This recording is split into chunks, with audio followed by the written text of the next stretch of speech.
This is InFocus News. Hello, I'm David Gibbons. And I'm Tanya Chan. Thanks for joining us. The world leader of 15 million Seventh-day Adventists has made his first visit to the People's Republic of China. Thousands turned out to hear Jan Paulsen speak at 4 Adventist congregations in Shanghai, Wuxi, Shenyang and Beijing. There are nearly 400,000 Adventist believers amongst the estimated 20 million Christians in China. And more than half of Adventist pastors in China are women. A majority of the members are also female. Paulsen shared a replica of the giant Bible containing 66 different languages, which is travelling the globe. The biggest book in the Bible had to be written in the Chinese language. Standing in Tiananmen Square in Beijing, Paulsen commended the Chinese people for bringing change. He urged Chinese Adventists to be good neighbours to other Christians, Buddhists and Muslims. A group of 50 pathfinders from the Seventh-day Adventist Church in central Papua in Papua New Guinea were special guests of the Greater Sydney Church's Pathfinder Camporee. Joining with about 500 pathfinders and leaders from the Sydney region for 5 days, the visit was part of the growing Partners in Mission relationship between the two regions.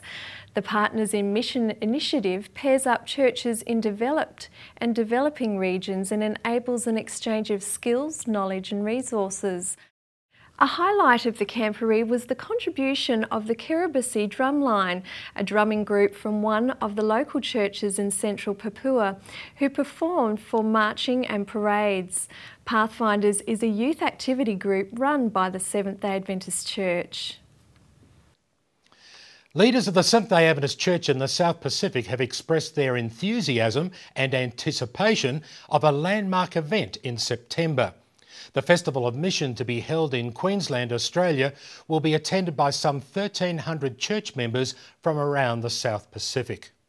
The main focus of this Festival of Mission is mission. Who are we as a church? Why do we exist?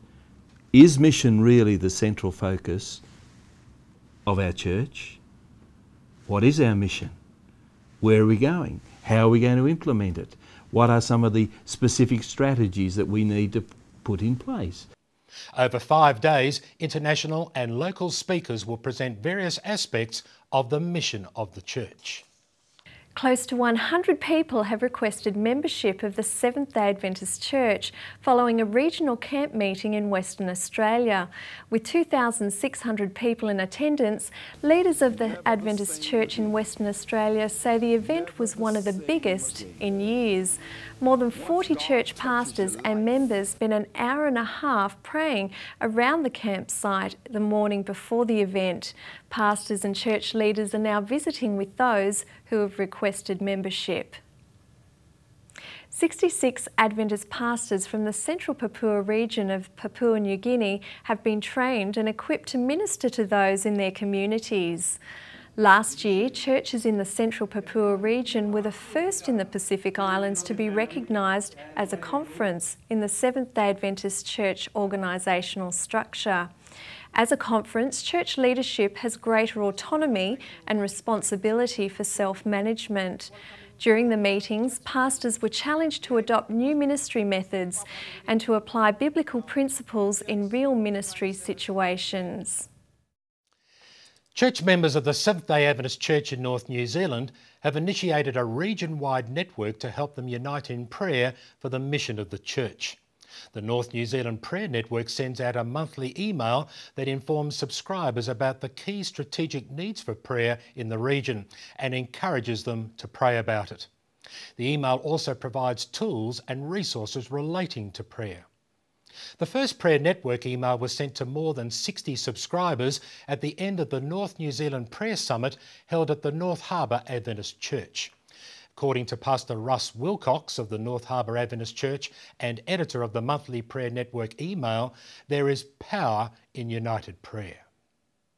And in this week's edition of Record, the design of A3 Flip for Jesus charts for children's Bible study classes in the Pacific gets underway. Adventist young people in northern New South Wales take the country by storm during the recent school holidays. STORM stands for Service to Others Really Matters.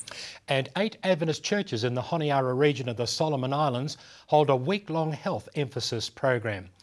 Now, did you know you can watch the full half hour of InFocus on Hope Channel every weekend? And if you don't have Hope TV, you can watch segments of the program online. Thanks for watching. I'm Tanya Chan. And I'm David Gibbons. See you again next week.